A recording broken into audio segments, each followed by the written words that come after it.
জাহান্নামীরা তাদের এই প্রশ্নের জবাবে তাদের জাহান্নামে যাওয়ার চারটি কারণ বলবে। কয় কারণ? একটু জোরে বলেন না, কয় কারণ? এক নাম্বার, তারা বলবে ক্বালু লাম নাকু মিনাল মুসাল্লিন। এক নাম্বার কারণ, আমরা মুসল্লি ছিলাম না, মুসল্লি ছিলাম না। মুসল্লি সপ্তাহে একদিন জুমার নামাজে হাজিরা দিলে সে মুসল্লি নয়, বরং মুসল্লি হলো সে 5 ওয়াক্ত নামাজ যথাযথ গুরুত্বের সাথে নিজেও পড়ে, পরিবারের মানুষদেরকে দিয়েও পড়ায়। আর প্রকৃত মুসল্লি যে দুনিয়ার হাজারো ব্যস্ততা, শত ব্যস্ততা তার মধ্যে থাকুক না কেন, তার অন্তর সব সময় নামাজের জন্য চিন্তিত থাকে। তার অন্তর কেমন যেন মসজিদের সাথে লাগোয়া থাকে। প্রকৃত মুসল্লির অন্যতম একটি গুণ হলো এইটা। আর যার মধ্যে এই গুণ আছে যে অন্তর মসজিদের সাথে লেগে থাকে, নবীজি তার ব্যাপারে বলেন কিয়ামতের দিন আল্লাহ তাআলার আরশের ছায়া ছাড়া কোথাও কোনো ছায়া থাকবে না। সেই দিন সূর্যটা একেবারে নিকটে চলে আসবে, আরশের ছায়া ছাড়া কোথাও কোনো ছায়া থাকবে না। আল্লাহর নবী জানায় দেন সেই দিন আল্লাহর আরশের ছায়ায় 7 শ্রেণীর মানুষ স্থান পাবে। কয় শ্রেণীর মানুষ? 7 শ্রেণীর মানুষ স্থান পাবে। নবীজি বলেন এই 7 শ্রেণীর মানুষের মধ্যে এক শ্রেণী হলো রাজুলুন কলবুহু মুআল্লাকুন বিল মসজিদ। আর এক বর্ণনায় আসছে কলবুহু মুআল্লাকুন ফিল মাসাজিদ, অর্থাৎ ওই ব্যক্তি আরশের ছায়ায় স্থান পাবে যার অন্তর মসজিদের সাথে লাগানো থাকতো।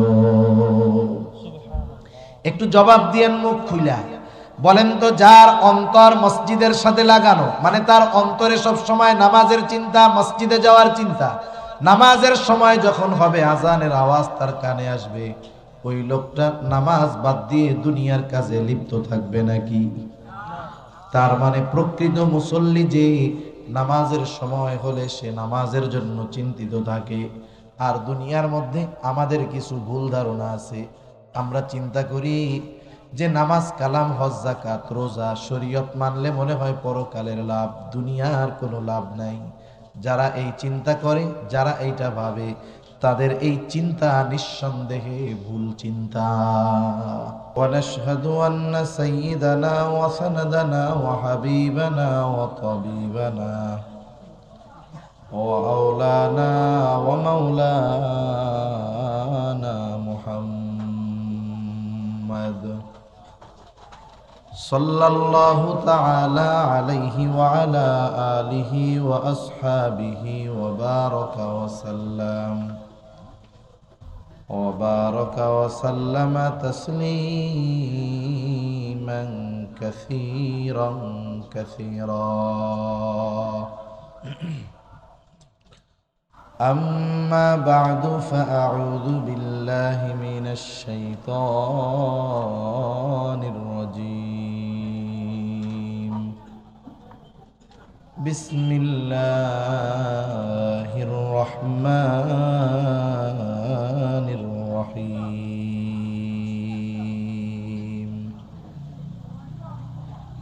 كل نفس بما كسبت رهينة إلا أصحاب اليمين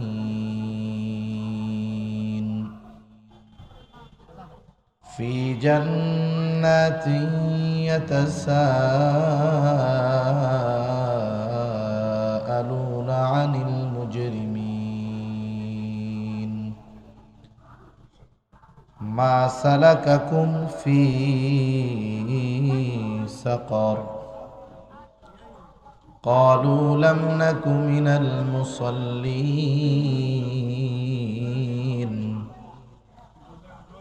ولم نك نطعم المسكين وكنا نخوض مع الخائضين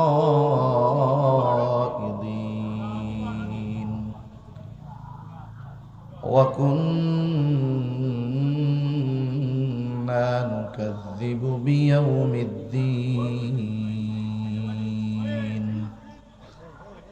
حتى أتانا اليقين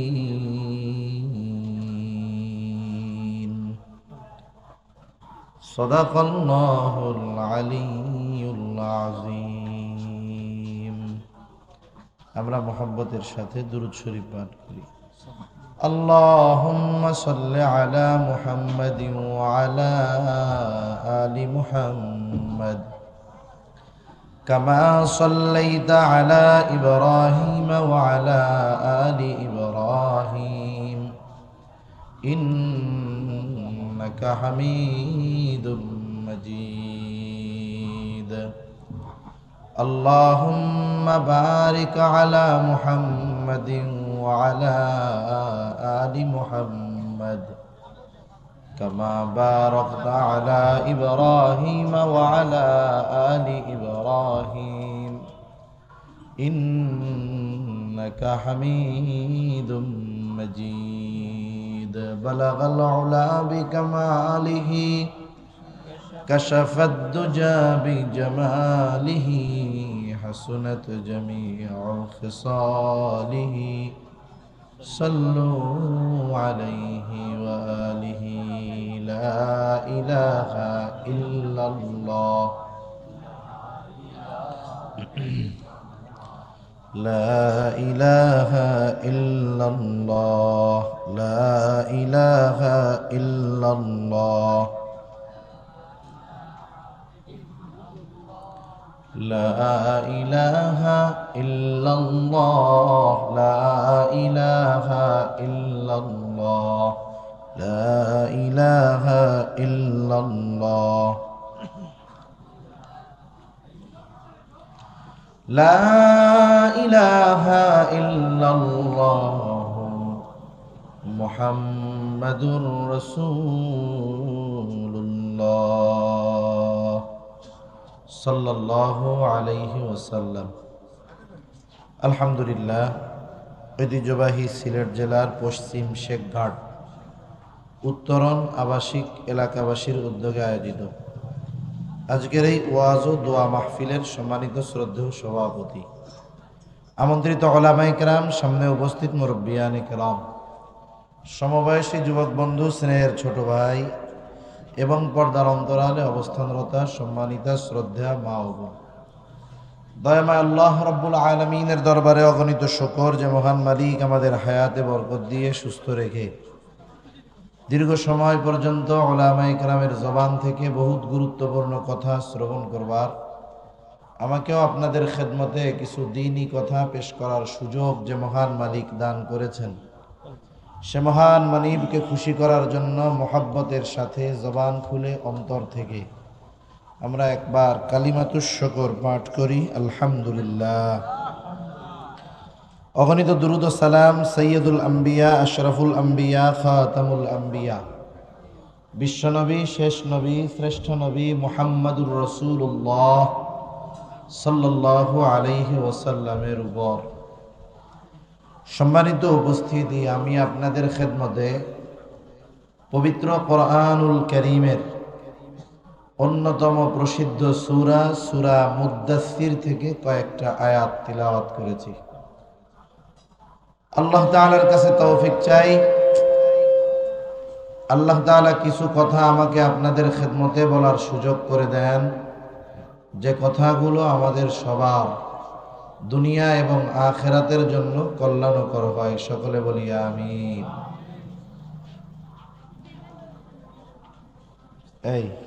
এই বক্সগুলো এদিকে ঘুরান, আর একটু হালকা ঘুরান। ওয়াই যিনি কথা বলেন তার কানে আওয়াজ এভাবে না, হ্যাঁ এভাবে ঘুরান। আর আপনারা এটা গত বছর এটা ছিল নাকি? সাউন্ড সিস্টেম ভালো না তো, স্টেজে ভালো হইতে হয় আওয়াজ, ক্যাট বক্সে এরকম আওয়াজ হয়। আপনারা বক্স দরকার নাই তো, মাইক দিলে আরো ভালো হয়ে যাবে আওয়াজ। আপনি টের পান যে আওয়াজ ভালো হয় না, বুঝেন?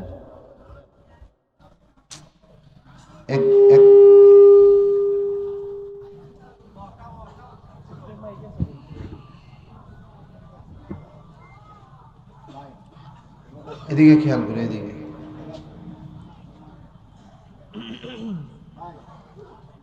সম্মানিত উপস্থিতি, আমরা এখানে এই মুহূর্তে যারা আছি, সারা দুনিয়াতে যত মানুষ আছে আজ থেকে 100 বছর পর কথা বলা যায়, দুনিয়ায় এই এই সময় যারা আছে 100 বছর পর তারা কেউ দুনিয়াতে থাকবে না। এ ব্যাপারে কোনো সন্দেহ নেই।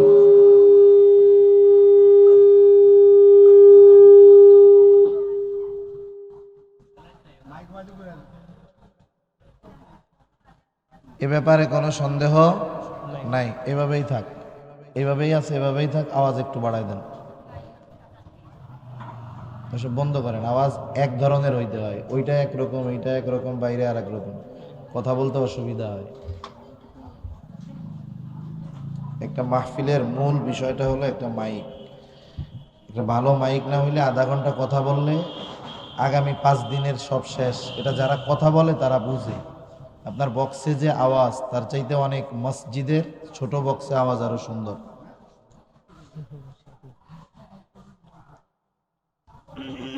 তাহলে 100 বছর পর এ দুনিয়াতে এখন যারা আছে আর কেউ থাকবে না। কথা আপনারা শুনতেছেন না? এখন ক্লিয়ার আছে না? আরো এভাবেই থাক, আর কিছু লাগবে না। তাহলে এ দুনিয়া থেকে আমাদের চলে যেতে হবে, এ ব্যাপারে কোনো সন্দেহ নেই। আমাদের সকলকে মরতে হবে, এ ব্যাপারে কোনো সন্দেহ নেই। তবে কবে কোন সময় কার মরণ হবে এই হিসাব বা এই সময় আমাদের কারো জানা আছে? কারো জানা নাই। তবে একটি নির্ধারিত সময় আল্লাহ তাআলা প্রত্যেকের জন্যই করে রাখছেন। আমি আপনি যখন মায়ের পেটের ভিতরে ছিলাম, এখনো মায়ের পেটের মধ্যে আমি আপনি প্রাণ পাই নাই, রূহ পাই নাই। আল্লাহ সুবহানাহু ওয়া তাআলা যখন ফিরিস্তাকে মায়ের রেহেমের ভিতরে, গর্ভের ভিতরে পাঠায়া দিলেন রূহ দিয়ে, ফিরিস্তা আল্লাহ তাআলার আদেশে আমার আপনার ওই মৃত বডির মধ্যে, মাংসের টুকরার মধ্যে রূহ ফুঁকে দিল। ওই দিনটাই হলো আমার আপনার জন্মদিন বললে চলে। এই যে বোতলটা দেখছেন না, বোতল, এরকম বোতলজাত প্যাকেটজাত দ্রব্যর মধ্যে কয়েকটা জিনিস লেখা থাকে। একটা লেখা থাকে মূল্য, আর একটা হলো উৎপাদনের তারিখ, আর একটা হলো মেয়াদ। মায়ের গর্ভে আমার আপনার উৎপাদনের সাথে সাথে, মানে রূহ এই বডির সাথে দেওয়ার সাথে সাথে, এই রূহ আমার আপনার বডির সাথে কতদিন থাকবে সেটাও নির্ধারণ করছেন কে? তাহলে নির্ধারিত সময় আছে, তবে আমাদের অজানা। ওই সময় যখন উপস্থিত হবে, হাজির হয়ে যাবে, আমি আপনি সুস্থ থাকলেও বাঁচতে পারবো না। ওই সময় যতক্ষণ না আসবে, একজন মানুষ যত অসুস্থ হোক সে মরবে না। আবার এদিক দিয়ে দেখেন, দুনিয়ায় অনেক সত্য আছে, যে সত্যগুলো দুনিয়ার সব মানুষ কিন্তু বিশ্বাস করে না। যেমন আসমান জমিনের স্রষ্টা কে? একটু জোরে বলেন, কে? আমার আপনার স্রষ্টা কে? আল্লাহ। কোনো সন্দেহ আছে নাকি? আমরা কিন্তু বানর থেকে আসি নাই। বানর থেকে আসছি? বানর থেকে আসি নাই। এই বিষয়টা নিয়ে তো ইদানিংকালে অনেক আলোচনা হচ্ছে, আপনারাও জানেন। এরপরেও যেহেতু কথায় আসলো, 2-4 মিনিট একটু শুনেন। মানুষ বানর থেকে আসছে, এটা ডারউইনের একটা নিজস্ব কথা বা নিজস্ব মতবাদ। এটা তার কল্পনাপ্রসূত বিভ্রান্তযুক্ত একটি চিন্তা। মানুষ যা চিন্তা করে, মানুষের সব চিন্তা সঠিক হয় না, ভুলও হয়, অনেক বড় বড় ভুল হয়। তা ডারউইন তার মতবাদ যেভাবে যার চালাক, বাস্তবতা হলো পৃথিবীর কোন ধর্ম ডারউইনের মতবাদকে মেনে নেয় নাই। যেটা কেউ মেনে নেয় না, বস্তা পচা জিনিস যখন কোথাও চলে না, আমাদের বাংলাদেশের গোফওয়ালা বুদ্ধিজীবীরা সেগুলো অচল জিনিস,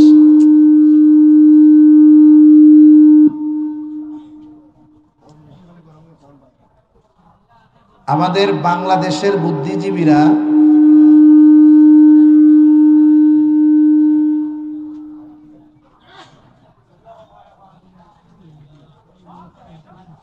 যেই জিনিস কোথাও চলে না সেই জিনিস আমাদের বাংলাদেশের বুদ্ধিজীবীদের কাছে সচল হয়ে যায়, ঠিক কিনা বলেন?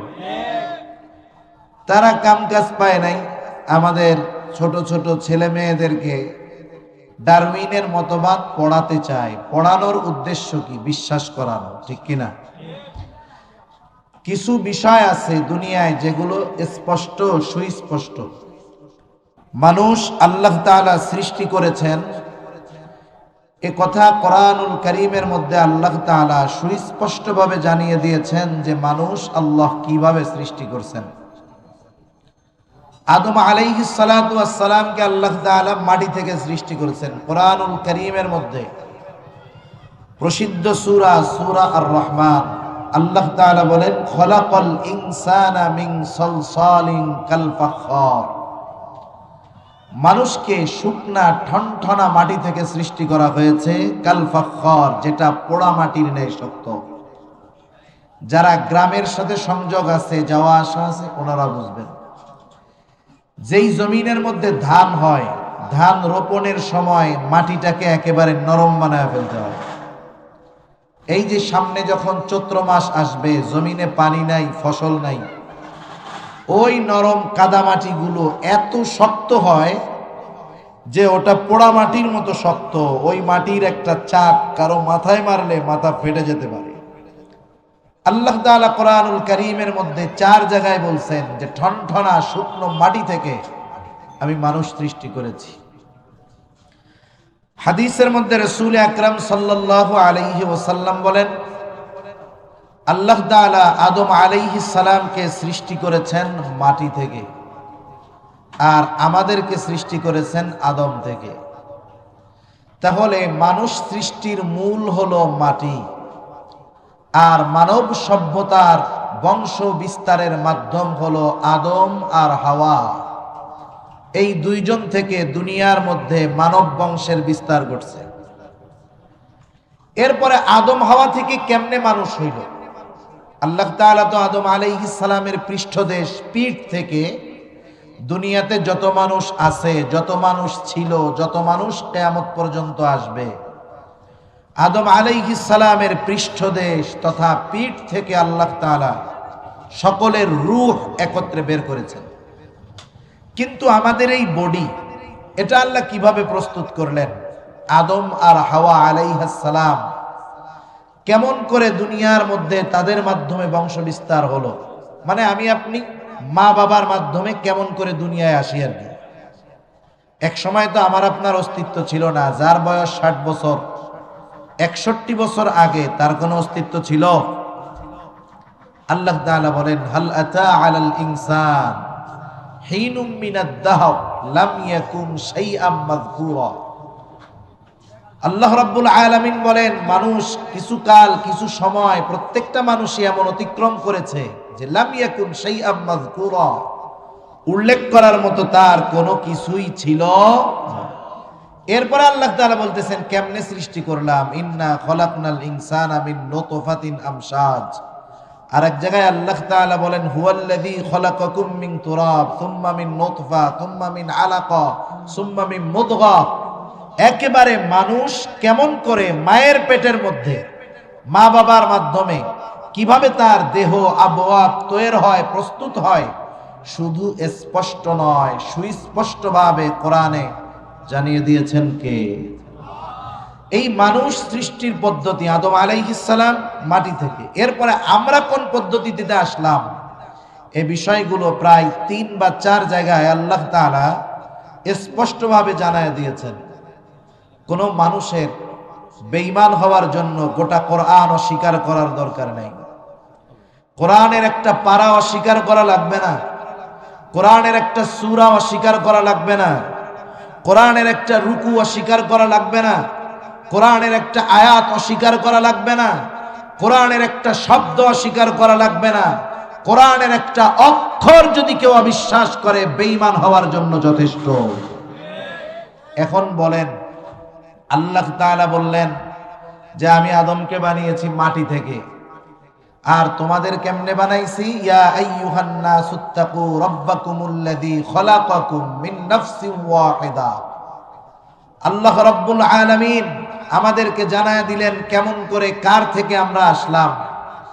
এই সুস্পষ্ট বক্তব্যের বিপরীতে কেউ যদি ডারউইনের মতবাদ বিশ্বাস করে যে আমরা আমাদের পূর্বপুরুষ বানর ছিল, বিবর্তনের মাধ্যমে মানুষ হলাম, এটা বিশ্বাস করলে কোরআনের 50 আয়াতের মতো সরাসরি অস্বীকার হয়, আর বেঈমান হওয়ার জন্য এটাই যথেষ্ট। ঠিক কিনা বলেন? সেজন্য ঈমানের দাবি বিষয়গুলো বলার এজন্য বলতে হয় যে আমাদের শিক্ষা ব্যবস্থাকে নাস্তিক মুরতাদদের হাতে তুলে দেওয়া হচ্ছে। আলহামদুলিল্লাহ বলার কারণে কিছু সুখবরও আসতেছে কানে, যে পাঠ্যপুস্তক সংশোধন হবে, সাথে সাথে বিজ্ঞ উলামায়ে কেরামকেও এই কমিটিতে রাখা হবে। এই বিষয়গুলা যদি হয় তো আলহামদুলিল্লাহ। আর আমাদেরকেও সচেষ্ট সতর্ক থাকতে হবে। আমরা সাধারণ মানুষ যদি মনে করি সব বিষয়গুলা করার দায়িত্ব হুজুরদের, বলার দায়িত্ব হুজুরদের, আমরা এই কথাগুলো বলি, রাজনৈতিক কোনো আলোচনা নয়, ইমানি বিষয়, এরপরেও কত হুমকি দামকি সতর্কতা আসে। কেন বলেন? জান্নাত জাহান্নামের ওয়াজ করলেই তো হয়ে যায়। এগুলো কেন বলেন? একটু চিন্তা করে দেখেন, ইমানের দাবির কারণে বলা লাগে এগুলো। আর ইমান কি হুজুরদের একা জরুরি নাকি পাবলিকেরও জরুরি দরকার আছে? তাহলে ইমান বাঁচানোর জন্য উলামায়ে কেরাম যখন কোনো ইমানি ইস্যুকে সামনে নিয়ে কোনো কথা বলে, প্রত্যেকটা ইমানদারকে প্রস্তুত থাকতে হবে দুনিয়ার জন্য নয়, ইমানের জন্য হলেও ওই বিষয়ের শক্ত প্রতিবাদ গড়ে তুলতে হবে। ঠিক কিনা বলুন? কারণ কোনো পিতা যার মধ্যে ন্যূনতম ঈমান আছে, সে চায় না যে আমার সন্তান এমন শিক্ষায় শিক্ষিত হোক যেই শিক্ষা তাকে জাহান্নাম পর্যন্ত পৌঁছায়া দিবে। এটা কোনো মুসলিম ন্যূনতম ঈমান যার মধ্যে আছে সে চায় না। চায় বলেন? চায় না। সেজন্য এই বিষয়গুলোর ব্যাপারে আমরা সতর্ক থাকবো। আল্লাহ বুঝবার তৌফিক দান করুন। যে কথাগুলো বলতেছিলাম আর কি, যে দুনিয়ার অনেক সত্য আছে মানুষ বিশ্বাস করে না। যেমন আমাদের স্রষ্টা আল্লাহ, এটা বিশ্বাস করে না দুনিয়ার অনেক মানুষ, তারা তো করেই না। আবার মুসলমানদেরকে দিয়েও ওই অবিশ্বাস করাতে চায়। কিন্তু পৃথিবীতে একটা সত্য আছে, যেই সত্যর নাম হলো মৃত্যু।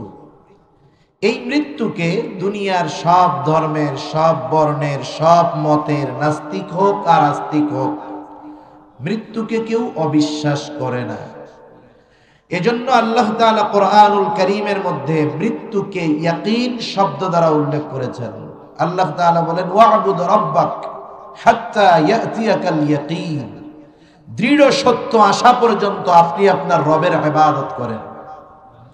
তা ওই মৃত্যু আমাদের প্রত্যেকের কাছেই আসবে, মরতে হবে, প্রত্যেকের সময় ফিক্সড করা আছে।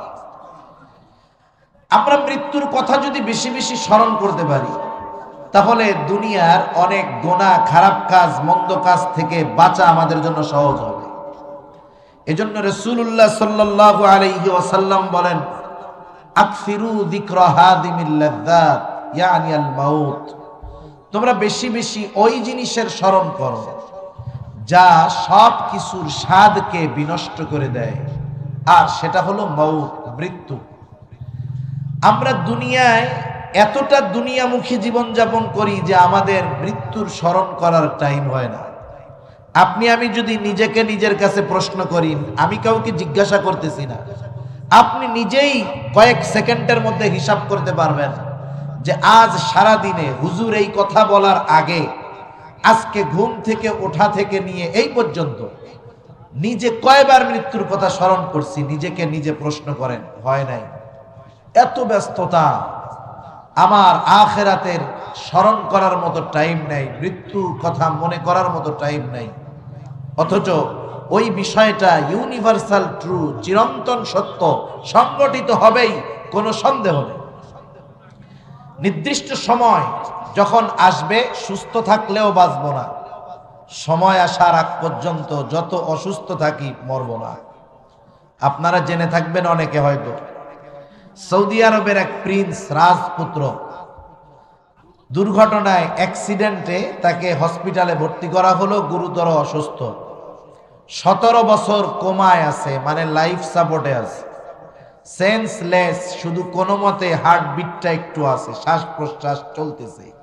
17 বছর না চোখ খুলছে একবার, না একবার মুখ দিয়ে একটা শব্দ উচ্চারণ করছে, না কিছু একটু নড়াচড়া করতে পারছে। 17 বছর একভাবে কোমায় লাইফ সাপোর্টে লাগানো, এখনো মরে নাই।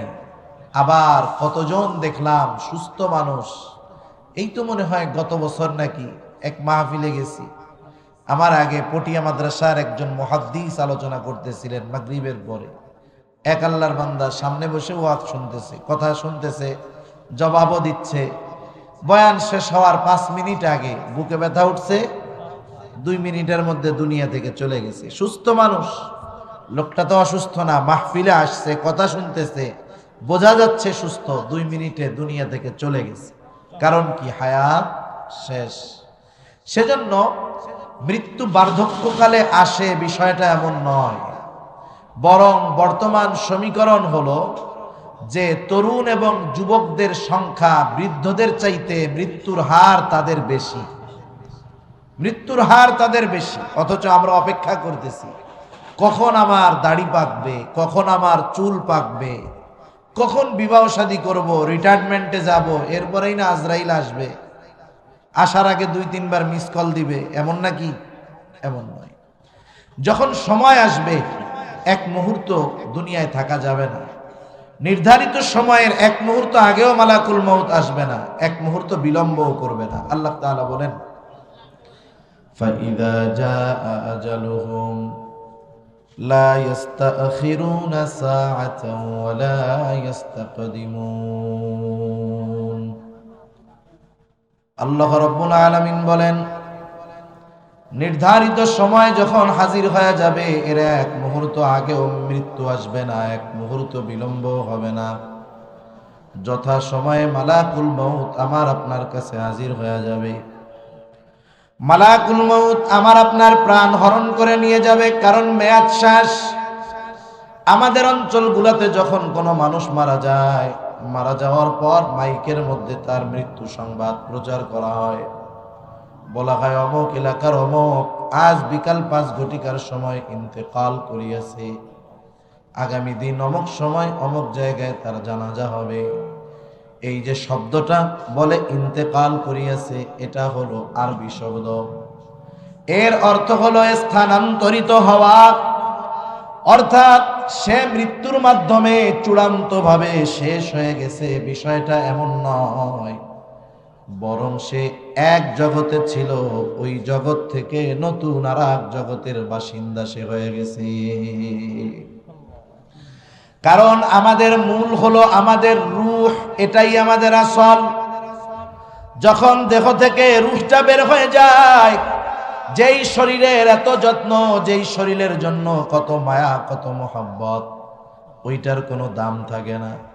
আপনারা হয়তো অনেকে এখানে আসছেন, মাহফিল শুনতেছেন, বাসার থেকে হয়তো জানে আপনি মাহফিল শেষ করে, দোয়া শেষ করে এরপরে যাবেন। হয়তো মধ্যরাত 12টা বেজে যাবে। হয়তো আপনার স্ত্রী, আপনার সন্তান, আপনার বোন আপনার জন্য আপনার বিছানাটা তৈরি করে রাখছে, কম্বলটা বিছায়া রাখছে, বিছানাটাকে ঝাড়ু দিয়ে রাখছে। আল্লাহ না করুন এখান থেকে যদি এমন হয়, ওই ব্যক্তি যদি এই জায়গাটাতে মারা যায়, বলেন তো আপনার স্ত্রী, আপনার সন্তান, আপনার মা এ কথা বলবে নাকি যে ওর জন্য বিছানাটা তৈরি করে রাখছিলাম, আজকে একটা রাত মারা গেছে, তাতে কি দেহটা নিয়ে আসো, কম্বলের তলে রাতভর শোয়া রাখি, রাখবে নাকি? আপনার যদি বাসা 2 তলায় হয়, লাশটা উঠাবে না। 1 তলায়ও যদি হয়, লাশটা ভেতরে ঢুকাবে না। ওই মসজিদ দেখে খাটিয়া এনে সবাই বিছানায় রাতের বেলা কম্বল গায়ে দিয়ে ঘুমাবে। আপনার আমার দেহটাকে ওই লাশের খাটিয়ার উপরে রাইখা ঘরের সামনে শোয়া রাখবে। এত মোহাব্বতের সম্পদ, মোহাব্বতের সন্তান, যেই চেহারা দেখলে বাবা মা খুশি হয়ে যাইত, যেই চেহারা দেখলে সন্তান খুশি হয়ে যাইত, ওই চেহারাটাকে শেষবারের মতো ঘরের মধ্যে ঢুকতে দিবে না। এটাই বাস্তবতা, এটাই সত্য কথা। তাহলে ওই যে মানুষ যখন মারা যায়, তার দেহের মধ্যে শুধু রূহটা থাকে না, এজন্যই বলা হয় লাশ, লা শাইউন ফি, যার মধ্যে কিছু নাই। তাহলে আমার আপনার মূল হলো, আসল হলো রূহ। ওই রূহ এতকাল দুনিয়ার জগতে ছিল, স্থানান্তর হয়ে নতুন আর এক জগতে চলে গেছে। সেই জগতের নাম হলো আলমে বরজখ। আমাদের সকলকে আলমে বরজখের বাসিন্দা হওয়া লাগবে। প্রত্যেককেই হতে হবে আলমে বরজখের বাসিন্দা। এই পৃথিবী একদিন শেষ হয়ে যাবে, এই পৃথিবী থাকবে না, ধ্বংস হবে, মহাপ্রলয় ঘটবে। মানুষের এই দুনিয়ায় অবস্থান শেষ হবে সিংহায় ফুৎকারের মাধ্যমে। আল্লাহ তাআলা কোরআনুল কারীমের মধ্যে বলেন, ওয়ানুফিখা ফিস-সূরি ফাসাইকা মান ফিস-সামাওয়াতি ওয়া মান ফিল আরদ ইল্লা মান শাআল্লাহ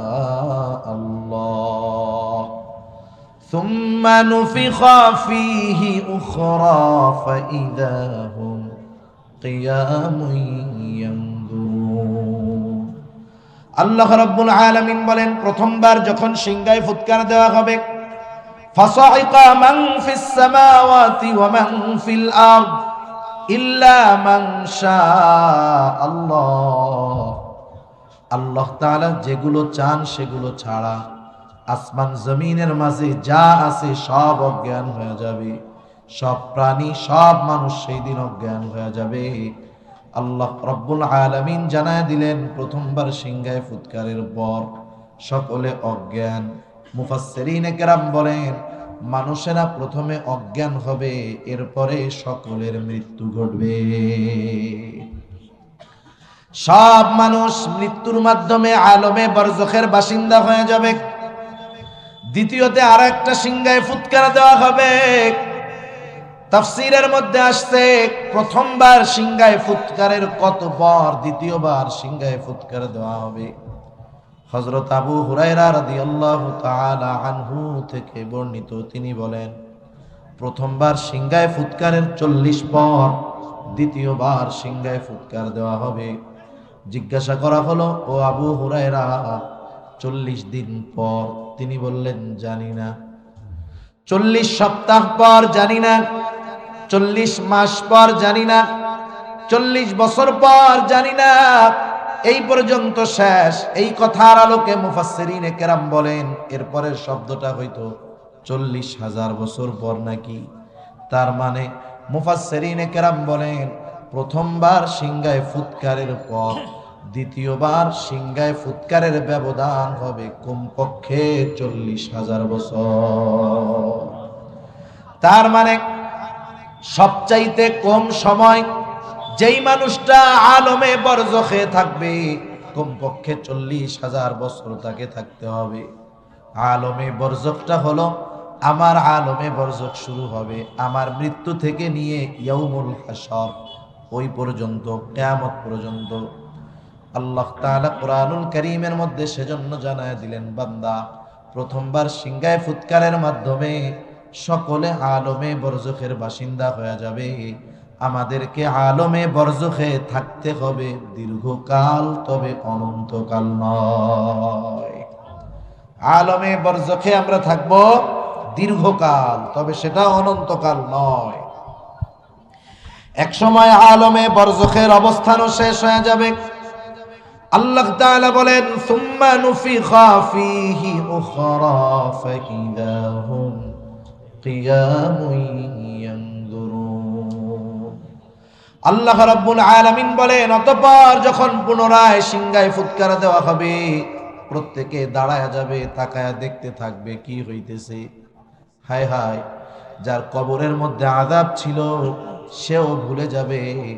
কিয়ামতের ময়দানের অবস্থা দেখে সে তার কবরের আযাবের কথা ভুলে যাবে।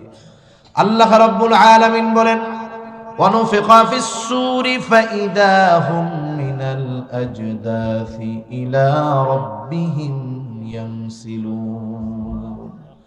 আল্লাহ রাব্বুল আলামিন বলেন, দ্বিতীয়বার সিংহায় ফুৎকার দেওয়ার পর প্রত্যেককে তার অবস্থান স্থল থেকে উঠায়া দেওয়া হবে, ইলা রাব্বিহিম ইয়ানসিলুন, প্রত্যেকেই তাদের রবের দিকে ছুটতে থাকবে। একদল মানুষ বলবে ক্বালু ইয়া ওয়াইলানা মান বা'সানা মিন মারকাদিনা, হায় দুর্ভোগ, আমাদেরকে আমাদের অবস্থান স্থল থেকে কে জাগায় দিল, কে তুলে দিল?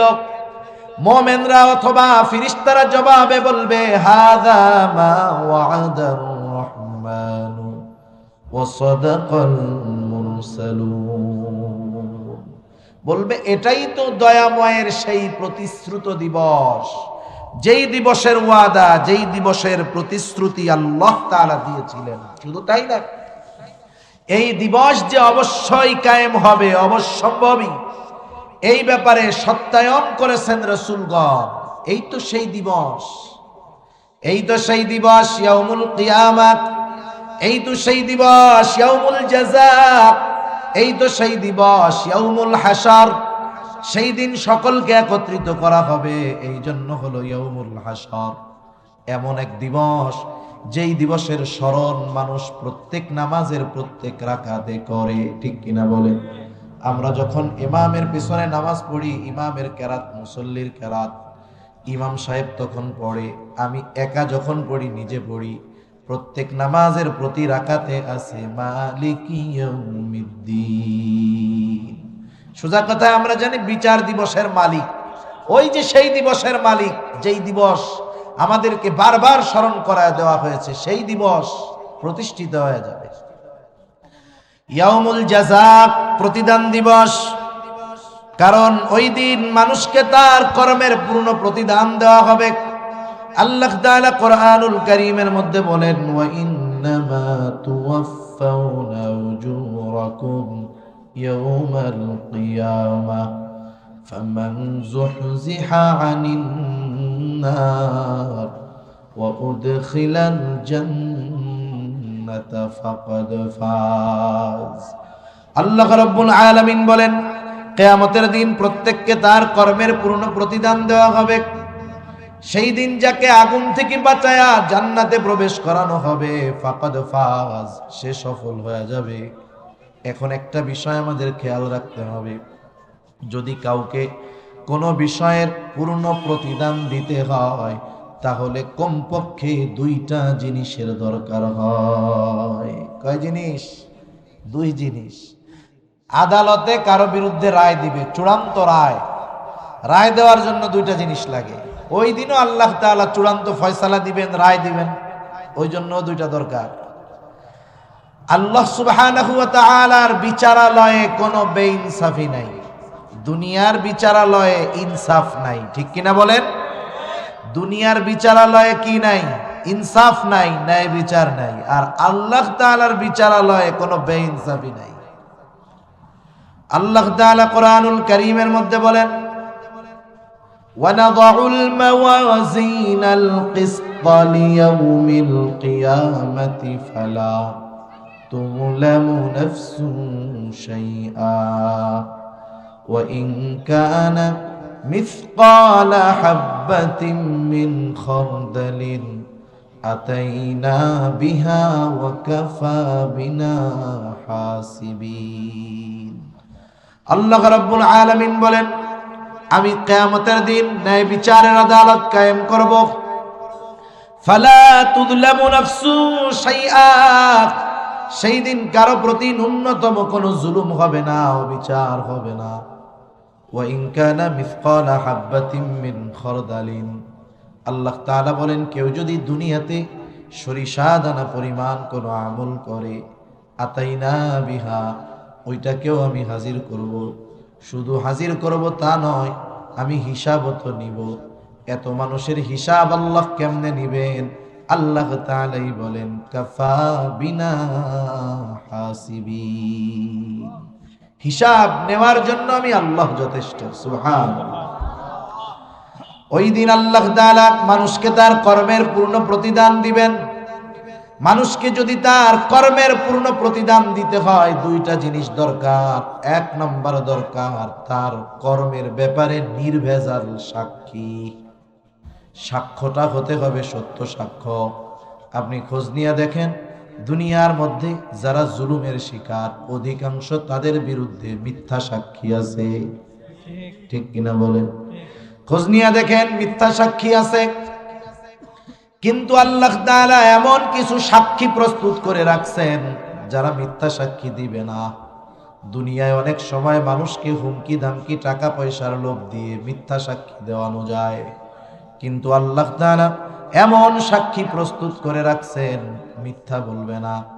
এক নাম্বার সাক্ষী, আমরা দুনিয়াতে যত কর্ম করি, একা করি, সম্মিলিতভাবে করি, রাতে করি, দিনে করি, ঘরে করি, বাহিরে করি, নির্জন প্রান্তরে করি, আমার ঘরের দরজা আটকায় লাগায় আমি যেই কাজগুলো করি, ভালো হোক মন্দ হোক, বলেন তো সর্বক্ষণ আমার আপনার কর্মের ব্যাপারে সবচাইতে বড় প্রত্যক্ষদর্শী সাক্ষী কে?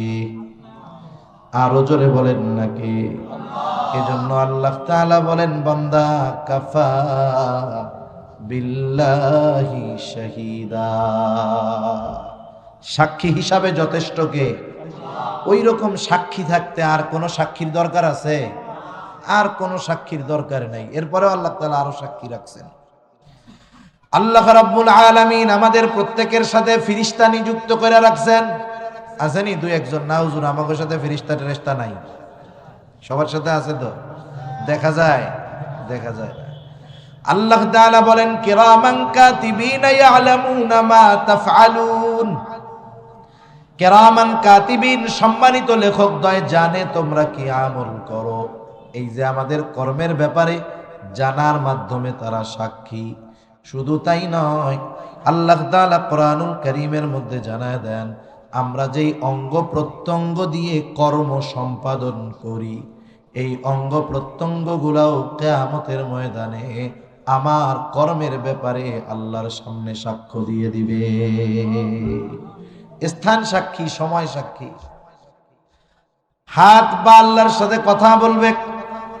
আল্লাহ তাআলা বলেন, আল ইয়াউমা নাখতিমু আলা আফওয়াহিহিম ওয়া তুকাল্লিমুনা আইদিহিম ওয়া তাশহাদু আরজুলুহুম বিমা কানু ইয়াকসিবুন। আল্লাহ তাআলা বলেন, আজকের এই দিন অর্থাৎ কিয়ামতের দিন, নাখতিমু আলা আফওয়াহিহিম, আমি মানুষের মুখের উপরে মোহর মেরে দিব, ওয়া তুকাল্লিমুনা আইদিহিম, আমার সাথে কথা বলবে তাদের হাত, ওয়া তাশহাদু আরজুলুহুম, সাক্ষী দিবে তাদের পা, বিমা কানু ইয়াকসিবুন, এই হাত পা দিয়ে তারা কি উপার্জন করেছে। শুধু হাত পা সাক্ষী দিবে তা নয়, আল্লাহ তাআলা আরেক জায়গায় বলেন, শাহিদা আলাইহিম সামউহুম ওয়া আবসারুহুম ওয়া জুলুদুহুম বিমা কানু ইয়ামালুন। আল্লাহ তাআলা বলেন, সাক্ষী দিবে তাদের কান, সাক্ষী দিবে তাদের চোখ, সাক্ষী দিবে তাদের চামড়া। সেই দিন এই জিহ্বা কথা বলবে, কান কথা বলবে, চোখ কথা বলবে। দুনিয়ার মধ্যে 60, 70, 80 বছরের জিন্দেগি, চোখ দিয়ে কত গুনাহ করা হলো, কান দিয়ে কত গান শ্রবণ করা হলো, হাত দিয়ে কত অন্যায় করা হলো, জবান দিয়ে কত কথা বলা হলো। বলেন তো কোনোদিন চোখ বলছে নাকি বহুত দেখছস আর দেখিস না? বলে? কান কোনোদিন বলে না বহুত গান শুনলি যুবক ভাই আর শুনিস না? জবান জিহ্বা কোনোদিন বলে না বহুত গালি দিছো আর গালি দিও না? হাত কোনোদিন বলে না বহুত অন্যায় কাজ করছো হাত দিয়া আর কইরো না? যেইটা 70 বছর সাথে কোনোদিন কথা কয় নাই, ওইটা যখন কিয়ামতের দিন কথা বলবে মানুষ হতভম্ব হয়ে যাবে। এইবার জিজ্ঞাসা করবে, ক্বালু লিজুলুদিহিম লিমা শাহিদতুম আলাইনা, কিরে চামড়া তোমরা আমার বিরুদ্ধে কেন সাক্ষী দাও? এবার জবাব দিবে, ক্বালু আনতাকানাল্লাহ, দুনিয়ায় তো কথা বলার পাওয়ার ছিল না, নিষেধ ছিল। শোনো কেন সাক্ষী দেই? সাক্ষী দেই কারণ হলো আজকে আমাদের কথা বলার ক্ষমতা যিনি দিয়েছেন তিনি কে? আরো সাক্ষী আছে, আমি লম্বা করব না। এখন বলেন, আমার কর্মের সাক্ষী আল্লাহ, আমার কর্মের সাক্ষী ফেরেশতা, আমার কর্মের সাক্ষী আমার অঙ্গ প্রত্যঙ্গ। দুনিয়ার সাক্ষীর সাক্ষ্য 50 বার ঘোরানো যায়, কিন্তু বলেন তো এই সাক্ষীগুলার সাক্ষ্য ঘোরানোর কোনো উপায় আছে নাকি? তাহলে 1 নাম্বার পাওয়া গেল, যে কোনো কর্মের ব্যাপারে বা যে কোনো ফয়সালার রায় দিতে হলে 1 নাম্বার সাক্ষী দরকার, নির্ভেজাল সাক্ষী। আল্লাহ রাখছে তো ব্যবস্থা। 2 নাম্বার সেই কর্মের এভিডেন্স লাগে, দলিল লাগে, প্রমাণ লাগে। আল্লাহ রাব্বুল আলামিন 2 নাম্বার বিষয়টাও প্রস্তুত রাখছেন, দলিল, এভিডেন্স তথা কর্ম সংরক্ষণের ব্যবস্থা। যেমন অনেক সময় অপরাধ ঘটে, সিসি ক্যামেরার ফুটেজ দেখে শাস্তি দেওয়া হয়, হয় কি হয় না? কারণ ওই সিসি ক্যামেরার মধ্যে তার ওই সংগঠিত কর্মগুলো সংরক্ষণ আছে। আল্লাহ তাআলাও সংরক্ষণ করে রাখছেন। আল্লাহ তাআলা বলেন, এই 2 কাঁধের 2 ফেরেশতা, ওরা যে শুধু আমাদের কর্মের ব্যাপারে জানে এমনটা নয়, বরং ডান কাঁধে যিনি, তিনি আমাদের ভালো কর্মগুলো লেখে, বাম কাঁধে যিনি, তিনি আমাদের মন্দ কাজগুলো লেখে। আরো একজন ফেরেশতা আছে, তার ব্যাপারে আল্লাহ তাআলা বলেন, মা ইয়ালফিযু মিন কাওলিন ইল্লা লাদাইহি রাকীবুন আতীদ। আল্লাহ তাআলা বলেন, মানুষ যা জবান দিয়ে নিক্ষেপ করে তথা যেই কথাগুলো বলে, সব সদা তৎপর একজন ফেরেশতা এই কথাগুলোকে সংরক্ষণ করে। বিজ্ঞান বলে যে মানুষ যে কথা বলে সেগুলো ধ্বংস হয়ে যায় না, বরং সেই কথাগুলো বাতাসের মধ্যে আছে। আপনি এখান থেকে কথা বলেন, 1500 কিলোমিটার, 1500 কিলোমিটার দূরে আপনার আত্মীয় আমেরিকা, মুহূর্তের ভিতরে ওইখানে কথাও পৌঁছায়া যায়, ছবিটাও পৌঁছায়া যায়, ঠিক না? নেটওয়ার্কিং সিস্টেম বাতাসকে ব্যবহার করে এগুলা পৌঁছায় দেয় ওই জায়গায়। 1 নম্বরে ফোন নেটওয়ার্কের কাজ কি? যে আপনি যেই নাম্বারে ফোন দিবেন, নেটওয়ার্কের কাজ হলো কথাটা ওই নাম্বারেই যাবে, সাথে সাথে সে বাতাসকে ব্যবহার করে শব্দটাকে দ্রুত গতির সাথে বাংলাদেশ থেকে নিয়ে আমেরিকায় পৌঁছায় দেয়। আল্লাহু আকবার! কয়েক সেকেন্ডের ভিতরে। যে আল্লাহ মানুষকে এই বুদ্ধি দিলেন, সেই আল্লাহ যদি কিয়ামতের ময়দানে বলে, পশ্চিম শেখঘাট উত্তরণ আবাসিক এলাকার আব্দুর রহিম গোটা জিন্দেগিতে যত কথা বলছে বাতাস সব আলাদা করে দাও, সম্ভব কি সম্ভব নয়? এটা কি আল্লাহর জন্য সহজ না অতি সহজ? অতি সহজ। তাহলে চিন্তা করে দেখেন, আমাদের কথা সংরক্ষণ হচ্ছে, রেকর্ড হচ্ছে, আমাদের কর্মগুলো লিপিবদ্ধ হচ্ছে, ফাইল আকারে সব প্রস্তুত। ওই যে ইয়াউমুল হাসর, যেই দিন সবাইকে একত্রিত করা হবে, সেই দিন প্রত্যেককে তার কর্মের ফাইল, আমলনামা প্রত্যেকের কাছে পৌঁছায়া দিবেন কে? আমলনামাগুলো ছেড়ে দেওয়া হবে। দুনিয়ায় যে আমল করছি, ওই যে লেখা সংরক্ষণ এভিডেন্স আছে না, অনেক সময় কয় না, এই যে তোমার দলিল পত্র সব আছে, মেসেজ একটা দিয়া কয়, দেখ এটি কিন্তু আমার কাছে আছে, কয় না? এরকম ব্ল্যাকমেইল করে না? যেমন কিছুদিন আগে গত বছর এক টাকলু চাচা খুব লাফাইছে, যেই 2-1টা ফাইল ফাঁস হয়ে গেছে, টাকলু কাকা পুরা ঠান্ডা। হায় হায়, চিন্তা করে দেখেন, আল্লাহ তাআলাও এরকম রেডি রাখছে, আমলনামা পৌঁছায়া দিবে, প্রত্যেকের হাতে চলে যাবে আমলনামা, কারো ডান হাতে, কারো বাম হাতে। এখন তো দুনিয়ায় মন চাইলে ডান হাত দিয়াও চা খাওয়া যায়, বাম হাত দিয়াও খাওয়া যায়, খায় না? বাম হাত দিয়া মুসলমানের সন্তান খাওয়া যাবে না? এই 2-1জনকে দেখলাম তো আসার সময়, এই জন্য কইলাম, আল্লাহ ডাইন হাতটা ভালো রাখছে, ওই কাজে ব্যবহার করেন, নাইলে কোন দিন আল্লাহ এই হাত পঙ্গু বানাই দিবে, তখন বাম হাত দিয়া খাওয়াও লাগবে, চলাও লাগবে, সুসুও দেওয়া লাগবে। সুসু বুঝেন? মানে যেই হাত দিয়ে সুসু দিবেন, ওই হাত দিয়ে আল্লাহ খাওয়াইবেন। সেই জন্য ডান হাত ঠিক আছে, ওই ডান হাত দিয়েই চাটা খান, পানিটা খান। মন চাইলেই ডান হাতে আমলনামা নেওয়া যাবে না, মন চাইলেই বাম হাতে নেওয়া যাবে না। কে ডান হাতে পাবে, কে বাম হাতে পাবে, তার কর্মই সেটার ফয়সালা দিয়ে দিবে। আল্লাহ তাআলা জানায় দেন, কারো আমলনামা ডান হাতে যাবে, যে ডান হাতে যাবে ডানপন্থী, সে তো আনন্দিত হয়ে যাবে। একটা সময় আমরা যখন স্কুলে পড়েছি, আমাদের সময় সিস্টেম ছিল, পরীক্ষার রেজাল্ট যখন দেওয়া হতো, শুধু সংখ্যা বা নাম্বার জানায় দেওয়া হতো না, আমাদেরকে পুরা খাতাটাই দিয়ে দেওয়া হতো। খাতা দিয়ে বলতো ধরো দেখো কি লেখছো, কোথায় কোথায় ভুল করছো। আবার বলতো এই খাতা আগামীকাল জমা দিবা, বাড়িতে নিয়ে আব্বা আম্মা সবাইকে দেখাবা, সিগনেচার করে আনবা। এখন বলেন খাতা দেওয়ার পরে যে অঙ্কে 95 পাইতো 100-র মধ্যে, খুশি হইতো নাকি বেজার হইতো? খুশির ঠেলায় বন্ধুদেরকে খাতা দেখাইতো আর বলতো দেখ সবগুলা রাইট, সবগুলা রাইট, কত ভালো করছি দেখছস। এখন অন্যান্য বন্ধুরা যারা সার্কেল আছে, আমাদের সময় পড়াশোনার একটা মজা ছিল যে আমরা 5 জন একসাথে চলি, সব এই একসাথে পড়তাম, কে কি পড়তেছে খোঁজ খবর রাখতাম, কয়টা পর্যন্ত পড়ে জিজ্ঞাসা করতাম। আর এখন হলো জিজ্ঞাসা করে কি জানেন, যে তোর ভিডিওটা কি লাইক বেশি হয়েছে, তোরটা শেয়ার কতগুলো হইলো, হ্যাঁ তুমি আজকে চ্যাটিং এ কতক্ষণ ছিলা। হ্যাঁ হ্যাঁ, আমাদের সময় লেখাপড়ার ব্যাপারে আমরা এত সচেষ্ট থাকতাম। এখন বন্ধু একজন বলে কিরে আমরাও যা পড়ছি তুমিও তাই পড়ছো, একই স্যারের কাছে পড়ি, আমাদের কমন বাদলো 80, পাইলাম 75, আর তোমার 100ই কমন পড়ছে 95 পাইছো কেমনে? এবার কি কয় যে দোস্ত তোমরা তো 10টায় ঘুমাই যাইতা, আমি আরো 1 ঘন্টায় অঙ্ক প্র্যাকটিস করতাম, আমার দৃঢ় বিশ্বাস ছিল আমি যদি একটু মেহনত করি 100তে 100 পাবো।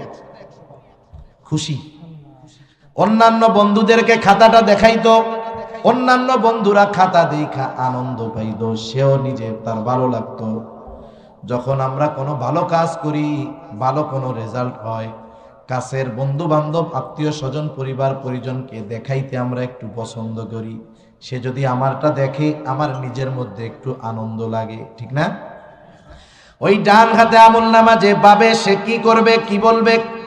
আল্লাহ তাআলা বলেন ফাআম্মা মান উতিয়া কিতাবাহু বিয়ামিনি ফায়াকুলু হাউম ইকরাউ কিতাবিয়া ইন্নী যানানতু আন্নী মুলাকিন হিসাবিয়া। ডান হাতে আমলনামা পেয়ে সে বলবে ফায়াকুলু হাউম ইকরাউ কিতাবিয়া, এই তো আমার কিতাব, তোমরা পড়ো আমার কিতাব, পড়ো আমার আমলনামা। ডান হাতে আমলনামা পাবার কারণটাও সে বলবে আমি ডান হাতে আমলনামা কেন পাইছি জানো? কারণ হলো ইন্নী যানানতু আন্নী মুলাকিন হিসাবিয়া, আমি এই ব্যাপারে দৃঢ় বিশ্বাস রাখতাম যে আমাকে আমার কর্মের হিসাবের মুখোমুখি হওয়া লাগবে। এই বিশ্বাস আমি দুনিয়ায় যথাযথভাবে রাখতাম বিধায় দুনিয়ায় নেক আমল করেছি, ভালো কাজ করেছি, এই জন্যই আজকে আমি ডান হাতে আমলনামা পেয়েছি। আরেক দল বাম হাতে আমলনামা পাবে, সামনাসামনি দেওয়া হবে না, বরং হাতটাকে বুক চিরে পেছন দিকে নেওয়া হবে। সেও তো বাম হাতে আমলনামা পায়া কি বলবে? পরীক্ষার হলের মধ্যে পরীক্ষার রেজাল্ট যখন দেওয়া হইতো, সবাই তো আর অঙ্কে 100-র মধ্যে 95 পাইতো না, কেউ কেউ 2টা ঘোড়ার ডিমও পাইতো, ঠিক না? মানে ও পাইছে 2টা 0, ঘোড়ার ডিম ওইটা বাস্তবে না, এটা পরীক্ষার খাতায় আছে ঘোড়ার ডিম। এখন যে ঘোড়ার ডিম পাইছে খাতাটা দেওয়ার পর সে কি বলতো যে তুমি তো 100 পাইছো, আমি 2টা ঘোড়ার ডিম পাইছি, দেখো, দেখাইতো নাকি? দেখাইতো না। সাথে সাথে খাতা ব্যাগের মধ্যে বেরাবে, লজ্জায় মাথা যে নিচা করছে নতুন বউয়ের মতো, জোর কইরাও মাথা উঠানো যায় না, অথচ সবাই তার চেনা জানা, লজ্জায় শরমে লাল হয়ে গেছে, কান গরম হয়ে গেছে। এই সময় কি কইতো কিন্তু? আমার মনে হয় মনে মনে বলতো কি যে আল্লাহ রে, এই খাতাটা দেওয়ার আগে স্যারের ঘরে যদি আগুন ধরতো, পুইরা খাতাগুলোও ছাই হইতো, কত ভালো হইতো। বাম হাতে যারা আমলনামা পাবে তারা কি বলবে? আল্লাহ তাআলা বলেন ওয়া আম্মা মান উতিয়া কিতাবাহু বিশিমালি ফায়াকুলু ইয়া লাইতানি লাম উতা কিতাবিয়া ওয়া লাম আদরি মা হিসাবিয়া। বাম হাতে আমলনামা পায়া বলবে হায় দুর্ভোগ, আমি যদি এই কিতাব না পাইতাম কতই না ভালো হতো। ওয়ালাম আদরি মা হিসাবিয়া, আমি যদি আমার এই হিসাব না জানতাম কতই না ভালো হইতো। সোজা কথা, ডান হাতে আমলনামা যে পাবে তার ঠিকানা জান্নাত, আর বাম হাতে যে আমলনামা পাবে তার ঠিকানা হয়ে যাবে জাহান্নাম। জান্নাতীরা যখন জান্নাতে চলে যাবে, জান্নাতে যাওয়ার আগ পর্যন্ত সবাই চিন্তিত, ভীত, পেরেশান। জান্নাতে যাওয়ার পর সেখানে কোনো চিন্তা নাই, কারণ সেখানে শুধু সালাম সালাম, শান্তি আর শান্তি। কিন্তু জান্নাতে যাওয়ার আগে হাসরের ময়দানে সবাই চিন্তিত, ভীত। জান্নাতে যাওয়ার পরে কোনো চিন্তা নাই। হাসরের ময়দানে কেউ কাউকে চিনবে না। হাসরের ময়দানে আপনজনের থেকে মানুষ পালায়া থাকবে, লুকায়া থাকবে। আর জান্নাতে যাবার পর মানুষ দুনিয়াতে যাকে অল্প চিনত তাকেও জান্নাতে গিয়ে খুঁজতে থাকবে। কিয়ামতের ময়দানে বাপরেও চিনবে না, কিন্তু জান্নাতে যাওয়ার পর সে দুনিয়ায় যাকেই চিনত তাকেই জান্নাতে খুঁজবে। একটু বুঝে শুনে জবাব দেন। জান্নাতে গিয়ে যখন তার দুনিয়ার পরিচিত সবাইকে খুঁজবে, সবাইকে জান্নাতে পাবে? মুখ দিয়া কোন পাবে? পাবে না। এখন ওর তো জানতে একটু মন চায় যে কি ব্যাপার, দুনিয়ায় এত মানুষরে পাইছিলাম, চিনতাম, জানতাম, এগো তো জান্নাতে খুঁজা পাই না।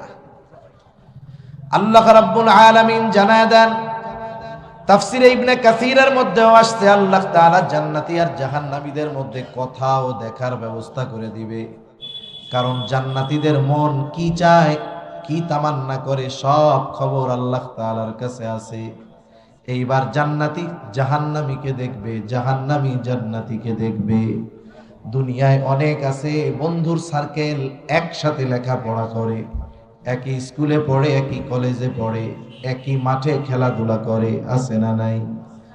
এক বন্ধু জান্নাতি হবে, আর এক বন্ধু হয়তো জাহান্নামী হবে। জান্নাতি বন্ধু যখন তাকায় দেখবে জাহান্নামের মধ্যে ওই যে তার দুনিয়ার খেলার সাথে আগুনে পুড়তেছে, এইবার সে আল্লাহ তাআলার প্রতি কৃতজ্ঞতার মাত্রা বাড়ায়া দিবে। সে বলবে, আল্লাহ, আপনি যদি আমার প্রতি দয়া না করতেন, আমার প্রতি যদি মেহেরবানি না করতেন, হয়তো আজকে আমাকেও ওর সাথে জাহান্নামের শাস্তি ভোগ করা লাগতো। কারণ দুনিয়াতে আছে তো এরকম অনেক, যে একসাথে খেলাধুলা করে, আসরের নামাজের সময় হয়েছে, সে বন্ধুদেরকে বলতেছে যে চলো নামাজ পড়তে লাগবে 10 মিনিট, আমরা 10 মিনিট নামাজ পড়ে এসে বাকিটা খেলবো। আর বন্ধুরা কি কয়, এত সুফিগিরি দেখায়ও না, এত বুজুর্গি দেখায়ও না, তুমি যাও, আমরা পরে যাবো না। আছে না নাই? ওই যে যারে দুনিয়ায় টিটকারি করতো বুজুর্গ, সে তো জান্নাতে যায় মজা মারতেছে। ওই যে জাহান্নামী বন্ধুরে দেখা তখন ওই যে মনে পড়বে, হায় রে, ওই দিন যদি ওদের প্ররোচনায় পড়ে আমি ব্যাটিং এর মধ্যে ছিলাম, নামাজে গেছি গা ব্যাট থুইয়া, আমি যদি সেই দিন না যাইতাম তাহলে তো আজকে ওর সাথে আমারও জাহান্নামে থাকা লাগতো। আমাকে আল্লাহ তাআলা কত মেহেরবানি করেছেন বিধায় আমি আজকে ওই জায়গা থেকে বেঁচে জান্নাতে যাইতে পারছি। তার নিয়ামতের কৃতজ্ঞতা সে আরো বেশি বেশি করবে। এবার জাহান্নামী জান্নাতীকে দেখবে, ওই যে যেই বন্ধু বলতো বেশি সুফিগিরি দেখায়ও না, এইবার ও জান্নাতীকে দেখা তার আফসোস বেড়ে যাবে। হায় রে, দুনিয়ায় তো অনেক সময় একসাথেই থাকতাম, অল্প কিছু সময় যদি ওর সাথে কাটাইতাম, ওই নামাজের 10 মিনিট যদি ওর সাথে যাইতাম, আজকে আমিও ওর মতো জান্নাতের নাজ নিয়ামত ভোগ করতে পারতাম। এই যে আফসোস হবে, আফসোস মানুষের কষ্টের কারণ হয়, আফসোস মানুষের কষ্টের কারণ হয়। মনে করেন আপনারা মাছ মারছেন, কেউ মাছ মারতে যায় না মানুষ, মনে করেন মাছ মারতে গেলেই কিন্তু মাছ পাওয়া যায় না। একজন সকাল 6টা থেকে 12টা পর্যন্ত নদীর মধ্যে ছিল, মাছ টাছ পায় নাই, চলে আসছে, জিজ্ঞাসা করে কই গেছিলা? মাছ মারতে গেছিলাম, কিন্তু মাছ পায় নাই। এখন একজন সকাল থেকে নিয়ে দুপুর 12টা পর্যন্ত নদীর মধ্যে আছে, একটা মাছও পায় নাই। এখন চলে আসবে, ভাব এই 6 ঘন্টা যে পরিশ্রম করছে তার কষ্ট হয়েছে কি হয় নাই? কষ্ট হয়েছে না? কষ্ট হয়েছে। এখন চলে আসবে, এই সময় বিশাল বড় 20 কেজি ওজনের একটা বোয়াল মাছ ধরা পড়ছে। সিলেটের বোয়াল মাছ এমনিই যে মজা, সুরমা নদীর বোয়াল মাছ মজা। হ্যাঁ, এখন মাছ বড় যত, মাছেরও কিন্তু গায়ে অনেক শক্তি আছে। এখন এত বড় মাছ আগে কেউ পায় নাই, এটা দেখে ওর খুশি লাগবে? লাগবে না? এই যে আগে যে 6 ঘন্টা যে কষ্ট হয়েছিল মাছ পায় নাই, কষ্টের কথা মনে আছে? মাছটা উঠাইছে উপরে, উপরে আসতে গেছে, উপরে আসার আগেই মাছটা একটা ঝাঁকি দিয়ে ওর হাত থেকে ছুটে আবার পানির মধ্যে চলে গেছে। কি বলবে গন্ধ? আর আমাদের অঞ্চলের ভাষায় এরকম হইলে বলবে আর কি কয়েক সেকেন্ডের বিষয়, হয়তো 20 সেকেন্ড বা 30 সেকেন্ডের মধ্যে ঘটনাটা ঘটছে, একেবারে অল্প সময়। মনে করেন এই নদীর এই কাছাকাছি ঘটছিল ঘটনাটা। 15 বছর বয়স ছিল লোকটার। 80 বছর বয়সে নাতিকে নিয়ে যখন ওই জায়গায় যাবে, ওই যে 30 সেকেন্ডের ঘটনা বলে নাই, কিন্তু নাতিরে বলবে আরে নাতি সে কি এই বল রে, 30 কেজি ওজনের একটা বল হইব, একটু লেগে ছুটে গেছে রে।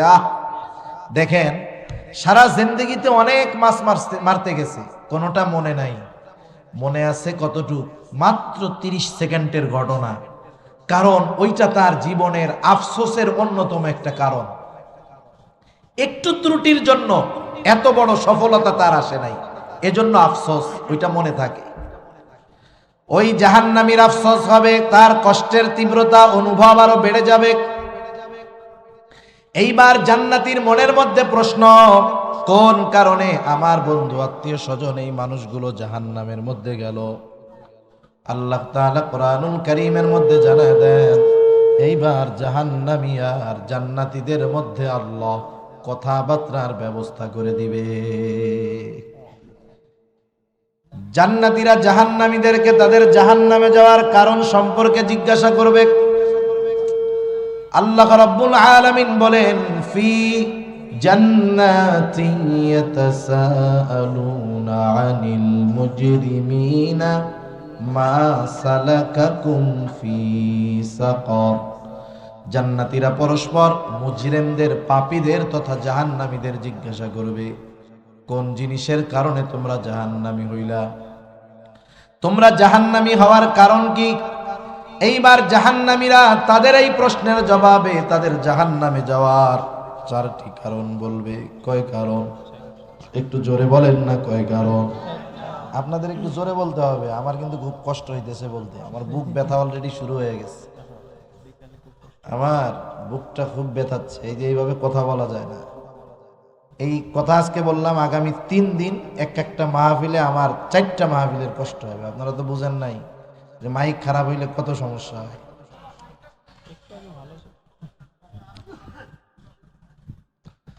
তা যাই হোক, জাহান্নামীরা জাহান্নামে যাওয়ার কয়টা কারণ বলবে? 4 কারণ। 1 নাম্বার, তারা বলবে ক্বালু লাম নাকু মিনাল মুসাল্লিন। 1 নাম্বার কারণ, আমরা মুসল্লি ছিলাম না, মুসল্লি ছিলাম না। মুসল্লি সপ্তাহে একদিন জুমার নামাজে হাজিরা দিলে সে মুসল্লি নয়, বরং মুসল্লি হলো সে 5 ওয়াক্ত নামাজ যথাযথ গুরুত্বের সাথে নিজেও পড়ে, পরিবারের মানুষদেরকে দিয়েও পড়ায়। আর প্রকৃত মুসল্লি যে দুনিয়ার হাজারো ব্যস্ততা, শত ব্যস্ততা তার মধ্যে থাকুক না কেন, তার অন্তর সব সময় নামাজের জন্য চিন্তিত থাকে, তার অন্তর কেমন যেন মসজিদের সাথে লাগোয়া থাকে। প্রকৃত মুসল্লির অন্যতম একটি গুণ হলো এইটা। আর যার মধ্যে এই গুণ আছে যে অন্তর মসজিদের সাথে লেগে থাকে, নবীজি তার ব্যাপারে বলেন, কিয়ামতের দিন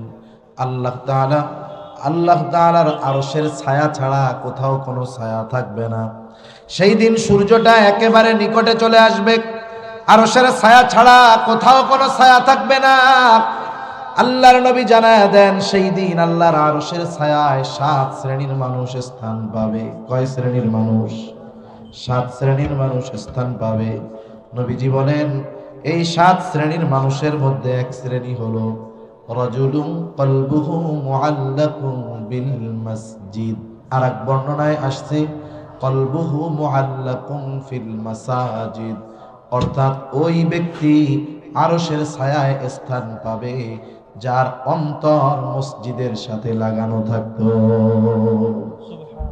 একটু জবাব দিয়েন মুখ খুইলা, বলেন তো যার অন্তর মসজিদের সাথে লাগানো, মানে তার অন্তরে সব সময় নামাজের চিন্তা, মসজিদে যাওয়ার চিন্তা, নামাজের সময় যখন হবে আজানের আওয়াজ তার কানে আসবে, ওই লোকটা নামাজ বাদ দিয়ে দুনিয়ার কাজে লিপ্ত থাকবে নাকি? তার মানে প্রকৃত মুসল্লি যে নামাজের সময় হলে সে নামাজের জন্য চিন্তিত থাকে। আর দুনিয়ার মধ্যে আমাদের কিছু ভুল ধারণা আছে। আমরা চিন্তা করি যে নামাজ, কালাম, হজ, যাকাত, রোজা, শরীয়ত মানলে মনে হয় পরকালের লাভ, দুনিয়ার কোনো লাভ নাই। যারা এই চিন্তা করে, যারা এইটা ভাবে, তাদের এই চিন্তা নিঃসন্দেহে ভুল চিন্তা। কারণ কেউ যদি শরীয়ত অনুযায়ী জীবন যাপন করে, তার আগে লাভ হলো দুনিয়ায়। প্রথমে লাভ কোথায়? দুনিয়ায়। আমি আর 20 মিনিটের মধ্যে শেষ করব ইনশাআল্লাহ, আপনারা কেউ কষ্ট পাবেন না। কারণ অনির্দিষ্ট গন্তব্য কাছে হলেও দূরে মনে হয়। আপনি যে জায়গায় কখনো যান নাই, সেটা যত কাছে হোক প্রথমে দূরে মনে হবে, এরপরে আসার সময় বলবেন আরে এত কাছে। এজন্য আমি তো বলতেছি কয়টা পর্যন্ত বলবো আপনাদের কারো জানা নাই, সেজন্য জানায় দিলাম আমি আর সর্বোচ্চ 20 মিনিট ইনশাআল্লাহ। আমরা মনে করি যে শরীয়তের হুকুম আহকাম মানলে শুধু মনে হয় পরকালের লাভ, দুনিয়ার কোনো লাভ নাই। এ চিন্তা ভুল। কেউ যদি দুনিয়ার মধ্যে শরীয়তের হুকুম আহকাম মেনে চলে, আগে লাভ দুনিয়ায়। আগে লাভ কোথায়? দুনিয়ায়। আর যারা নামাজ পড়ে না, নামাজ তো একটা নেক আমল, নামাজের কথাই ধরলাম, যারা নামাজ পড়ে না, বেনামাজি, মুসল্লি না, এরা নামাজ না পড়ার কারণ কি বলেন তো? কারণ কি? এক একজনের এক এক কারণ। মনে করেন অনেক ব্যবসায়ী আছে নামাজ পড়ে না, তার নামাজ না পড়ার কারণ হিসাবে সে তার ব্যবসাকে সামনে তুলে ধরে। আরে ভাই, দোকানদারি, এত ব্যস্ততা, নামাজ পড়ার টাইম নাই। সিএনজিওয়ালা নামাজ পড়ে না, নামাজ না পড়ার কারণ হিসাবে সে তার কর্ম সিএনজি চালানোকে সামনে তুলে ধরে, যে ব্যস্ততা, যাত্রী থাকে, প্যাসেঞ্জার, নামাজ পড়ার টাইম পাই না। চাকরিজীবী নামাজ পড়ে না, সে কারণ হিসাবে তার চাকরিকে সামনে তুলে ধরে। এইরকম যত বেনামাজি আছে, নামাজ না পড়ার কারণ হিসাবে সে তার কাজকে সামনে তুলে ধরে। ঠিক কিনা বলেন? এখন এই যে সিএনজিওয়ালা সিএনজি চালান, দোকানদার দোকানদারি করেন, চাকরিজীবী চাকরি করেন, কেন করেন? কেন? শখের জন্য না রিজিকের জন্য? জোরে বলেন, কিসের জন্য?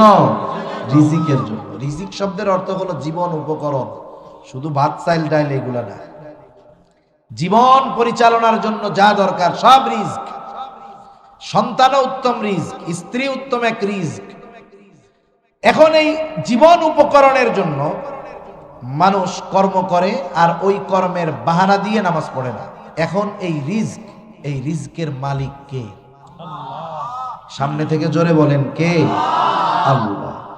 এখন রিজিকের মালিক, রিজিক পাওয়ার পদ্ধতি যেটা বললেন, সেই পদ্ধতি বাদ দিয়ে যদি দুনিয়ার মানুষ ব্যবসার মাধ্যমে, চাকরির মাধ্যমে, গাড়ি চালানোর মাধ্যমে রিজিক তালাশ করে, রিজিকের মালিক যদি না দেয়, ব্যবসা কইরা, সিএনজি চালায়া, গাড়ি চালায়া, চাকরি করে রিজিক পাওয়া যাবে? যাবে না। সেজন্য আগে রিজিকের মালিকের কথা শুনতে হবে। রিজিকের মালিক কি বলে? আল্লাহ তাআলা রিজিকের মালিক বলতেছেন, ওয়া'মুর আহলাকা বিস-সালাতি ওয়াসতাবির আলাইহা লা নাসআলুকা রিজকা। রিজিকের মালিক বলে, তুমি তোমার অধীনস্থদেরকে নামাজের আদেশ করো, নিজেও তার উপরে অবিচল থাকো। কারণ মুসল্লি একা হলে হবে না, ঘরের মানুষদেরকেও মুসল্লি বানাতে হবে। নেক আমল একা করলে হবে না, অধীনস্থদেরকে দিয়েও করাতে হবে। আল্লাহ তাআলা বলেন, ইয়া আইয়ুহাল্লাযীনা আমানু কু আনফুসাকুম ওয়া আহলিকুম নারা। আল্লাহ তাআলা ইমানদারদেরকে উদ্দেশ্য করে বলেন, হে ইমানদারেরা, নিজে জাহান্নামের আগুন থেকে বাঁচো, অধীনস্থদেরকেও বাঁচাও। ঈমান আনার মাধ্যমে ইমানদার অনন্তকাল জাহান্নাম থেকে বাঁচলো, তাইলে ক্ষণস্থায়ী জাহান্নামের থেকে বাঁচতে হবে নেক আমলের মাধ্যমে। আল্লাহ তাআলা বললেন ওই নেক আমল একা করলে হবে না, অধীনস্থদেরকে দিয়েও করাতে হবে। আর ঈমানের পরে সবচাইতে গুরুত্বপূর্ণ নেক আমল যেটা, সেটার নাম হলো নামাজ। তাহলে বলেন ওই নামাজ একা পড়লে হবে নাকি ঘরের মানুষদেরকেও নামাজি বানাতে হবে? আল্লাহ তাআলা বলতেছে তুমি মুসল্লি, ঘরের মানুষ মুসল্লি, তুমি নামাজি, ঘরের মানুষ নামাজি। বান্দা চিন্তার কোনো কারণ নাই। লা নাসআলুকা রিজকা, আমি তো তোমাদের কাছে রিজিক চাই না, বরং তুমি যদি নামাজি হও, ঘরের মানুষ যদি নামাজি হয়, মুসল্লি হয়ে যায়, বান্দা চিন্তা কইরো না। নাহনু নারযুকুকা, তুমি তোমার অধীনস্থ লোকজন মুসল্লি হওয়ার কারণে আমি আল্লাহ তোমাকে রিজিক দিয়ে দিব। এখন কোন ব্যবসায়ী ব্যবসা করতেছে রিজিকের জন্য, তাই না? হেতেও নামাজ পড়ে না, ঘরের মানুষও নামাজ পড়ে না, আল্লাহ রিজিক দিব? বছরে বছরে খালি কইব ব্যবসায় লাভ নাই, লাভ নাই, লাভ নাই, কারণ বরকত শেষ। নিজে একা নামাজ পড়ে কাজ হবে না, ঘরের মানুষগুলারও নামাজি বানাইতে হবে। সেজন্য অনেক ব্যবসায়ী আছে তো কইছে, দেখ হুজুর মনে আমাকে কইতাছি, আমি তো আপনাদের লাভের কথাই করছি নাকি? আপনি নিজে যদি নামাজি হন, ঘরের মানুষদের দিয়া যদি নামাজি বানান, হায় হায়, আল্লাহ বলেন তোমার ঘরের মানুষ নামাজি, তুমি নামাজি, তোমারে আমি আল্লাহ রিজিক দিব। সুবহান। তাহলে আমরা যদি মুসল্লি হই, দুনিয়ারও লাভ আখিরাতেরও লাভ, ঠিক কিনা বলেন? জাহান্নামীরা 2 নাম্বার কারণ জাহান্নামে যাওয়ার বলবে ওয়ালাম নাকু নুতঈমুল মিসকিন, আমরা মিসকিনদেরকে খানা দিতাম না। সাধারণভাবে মানুষকে খানা খাওয়ানো ফজিলতের কাজ। রাসূল আকরাম সাল্লাল্লাহু আলাইহি ওয়াসাল্লাম বলেন, নবীজির কাছে এক লোক আইসা জিজ্ঞাসা করতেছে আইয়ুল ইসলামি খায়র, ইসলামের মধ্যে উত্তম কাজ কোনটা? নবীজি বললেন তুতঈমুত তাআম ওয়া তাকরাউস সালাম আলা মান আরাফতা ওয়া মান লাম তারিফ। নবীজি বললেন মানুষকে খানা খাওয়াও, আর পরিচিত অপরিচিত সবাইকে বেশি বেশি সালাম দাও। 1 নম্বরে বললেন মানুষকে খানা খাওয়াও। নবীজি কোনো স্তর বিন্যাস করেন নাই, ক্লাসিফিকেশন করেন নাই। নবীজি বলেন নাই যে গরিবদের খাওয়াও, ধনীদের খাওয়ানো যাবে না। বরং কেউ যদি আল্লাহর সন্তুষ্টির জন্য, ধনী হোক গরিব হোক, পরিচিত হোক অপরিচিত হোক, দেশি হোক বিদেশি হোক, কোনো মানুষকে আল্লাহর সন্তুষ্টির জন্য যদি কেউ খানা খাওয়ায়, এই খানা খাওয়ানোর কারণে তার ফজিলত আছে না নাই? তবে শর্ত, খানাটা আল্লাহর সন্তুষ্টির জন্য খাওয়াইতে হবে। আপনারা মানুষকে বিবাহের দাওয়াত দেন না? দাওয়াত দেন না? দাওয়াত দিয়া এই যে খাওয়াইতেছি আমরা, এই খাওয়ানোটাও কার জন্য খাওয়াইতে হবে? অনেক অঞ্চলে আছে কিছু খারাপ কাজ, এগুলো ভালো না। দাওয়াত দিয়া খাওয়াইয়া আবার টাকা পয়সাও নেই, টেবিল নিয়ে বসে থাকে, এ কাজ ভালো না, এগুলো মন্দ কাজ। আমরা মানুষকে খানা খাওয়াবো আল্লাহর জন্য, আমরা প্রতিদান চাই আল্লাহর কাছে। সাহাবায়ে কেরামের কর্ম ছিল এটা। আল্লাহ তাআলার কাছে তাদের এই কাজ এত পছন্দ হয়েছে, আল্লাহ কোরআনে জানায় দিয়েছেন। আল্লাহ তাআলা বলেন সাহাবায়ে কেরাম মানুষকে খানা খাওয়ায়, কি বলে? তারা বলে ইন্নামা নুতঈমুকুম লিওয়াজহিল্লাহি লা নুরিদু মিনকুম জাযাআও ওয়ালা শুকুরা। তারা বলে আমরা তোমাদেরকে খানা খাওয়াইছি আল্লাহর জন্য, যেহেতু আল্লাহর জন্য খাওয়াইলাম, লা নুরিদু মিনকুম জাযাআ, আমরা তোমাদের কাছে কোনো প্রতিদান চাই না। প্রতিদান বিনিময় তো বহুদূর। ওয়ালা শুকুরা, এই খানা খাইয়া তোমরা আমাদের ধন্যবাদ দাও, আমাদের কৃতজ্ঞতা প্রকাশ করো, এটাও আমরা চাই না। কারণ আমরা খানা খাওয়াইছি কার জন্য? যেহেতু আল্লাহর জন্য খাওয়াইছি, আমাদের এই কর্মের প্রতিদান যিনি দিবেন তিনি কে? সেজন্য আমরা সাধারণভাবে খানা খাওয়াবো আল্লাহর জন্য। এখন যদি ওই খানা মিসকিন অসহায়দেরকে খাওয়ানো হয়, ফজিলত কম না বেশি? মিসকিনদের খানা খাওয়ানো অনেক লাভ। 1 নাম্বার মিসকিনদেরকে খানা খাওয়ানো, এটা হলো মুমিনের কাজ। কার কাজ? আর মিসকিনদের খানা না দেওয়া আবু জেহেল কাফেরদের কাজ। আল্লাহ তাআলা সূরা মাউনের মধ্যে কাফেরদের কয়েকটা ত্রুটির কথা বর্ণনা করেন। এর মধ্যে একটা ত্রুটি হলো ওয়ালা ইয়াহুদ্দু আলা তুআমিল মিসকিন, যে কাফেররা মিসকিনদেরকে খানা দেয় না। তাহলে মিসকিনদের খানা দেয় না কাফের, আর আমরা মিসকিনদের খানা খাওয়াবো। মিসকিনদের খানা খাওয়াইলে দুনিয়ার লাভ কি? পবিত্র কোরআনুল কারীমের সূরাতুল ফজর, এই সূরার মধ্যে আল্লাহ তাআলা জানায় দেন, যারা মিসকিনদের খানা দেয় না, অপরকেও দিতে উৎসাহ দেয় না, আল্লাহ তাআলা তাদের রিজিক সংকীর্ণ করে দেয়। সেজন্য মুফাসসিরিনে কেরাম বলেন, যারা স্বতঃস্ফূর্তভাবে মিসকিনদেরকে খানা দেয়, আল্লাহ রাব্বুল আলামিন দুনিয়ার মধ্যে তাদের রিজিক আল্লাহ প্রশস্ত করে দেয়। সেজন্য আমরা মিসকিনদের খানা খাওয়াবো। আর যদি ওই মিসকিন আমার প্রতিবেশী হয়, তাহলে খানা খাওয়ানো শুধু ভালো কাজ নয়, তাকে খানা খাওয়ানো ঈমান সম্পৃক্ত বিষয় হয়ে দাঁড়ায়।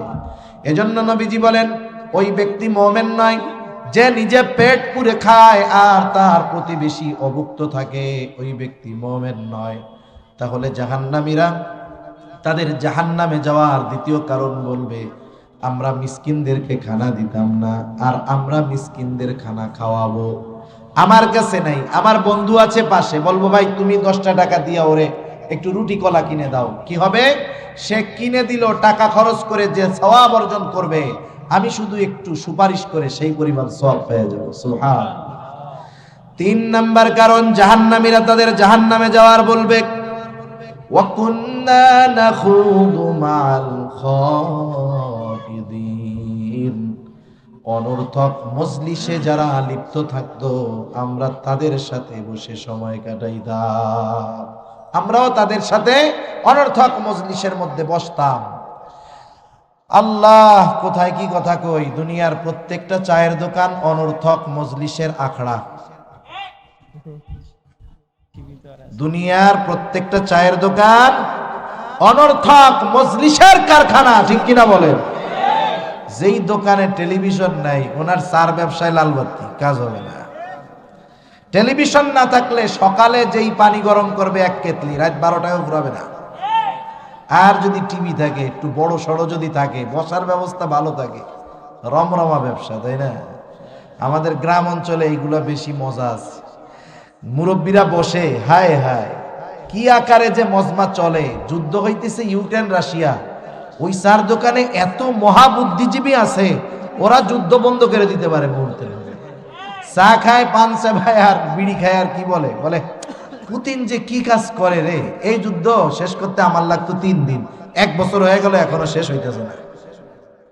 হ্যাঁ হ্যাঁ, চায়ের দোকানের মজলিস গুলো অনর্থক মজলিসের আখড়া, ওখানে গীবত হয় বেশি। কি হয় বেশি? গীবত হয় বেশি।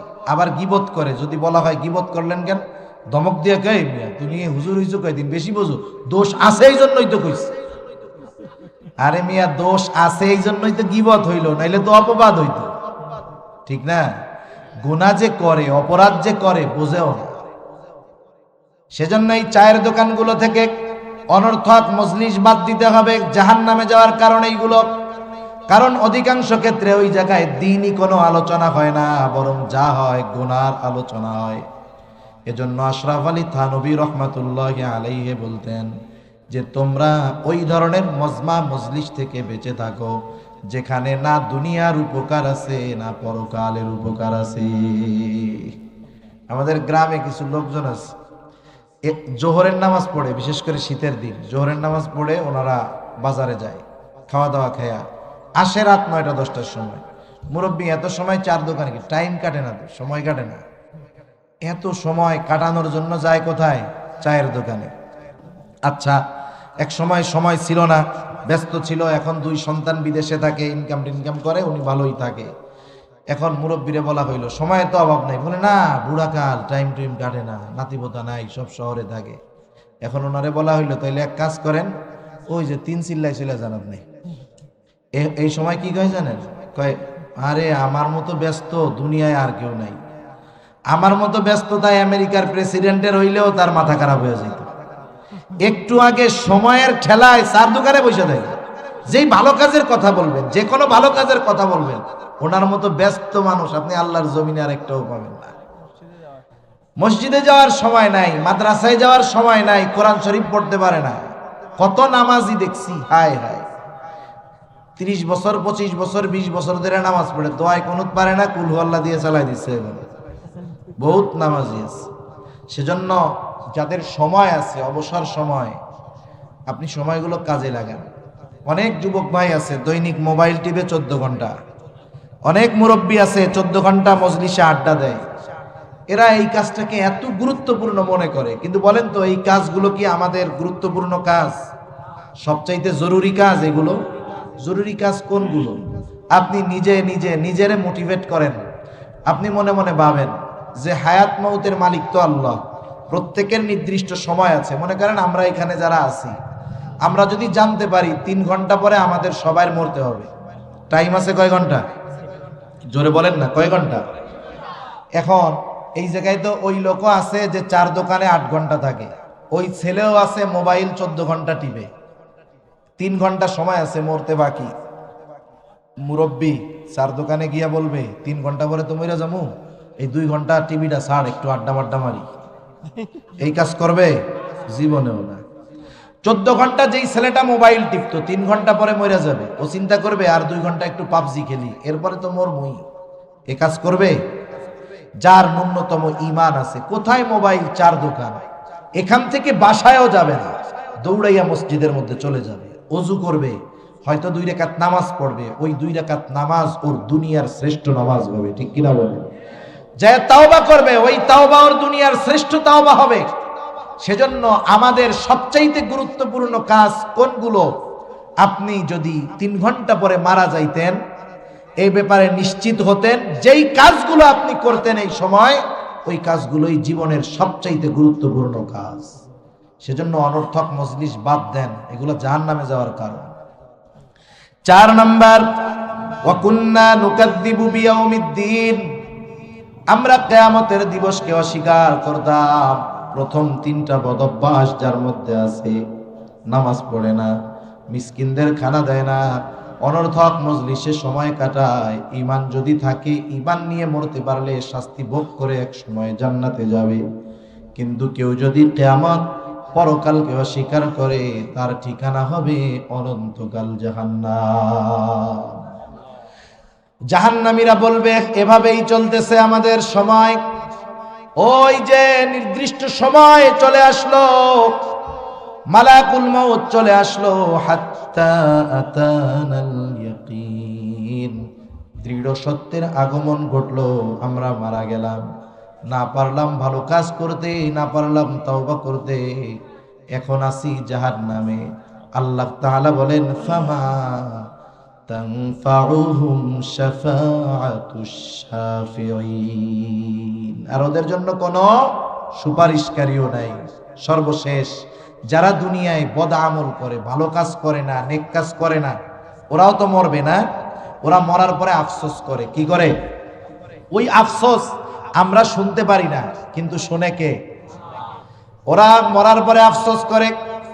নেক আমল যারা করে তাদের তো আফসোস নাই, যারা দুনিয়ায় ভালো কাজ করে নাই তারা আফসোস করে।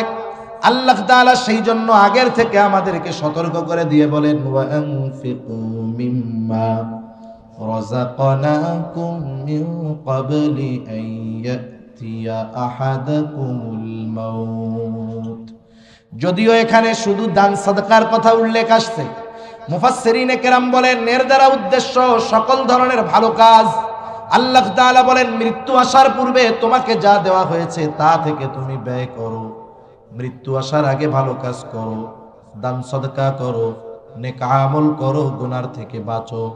যদি তুমি মৃত্যু আসার পূর্বে এই ভালো কাজগুলো না করো, তাইলে মরার পর তুমি আফসোস করবা।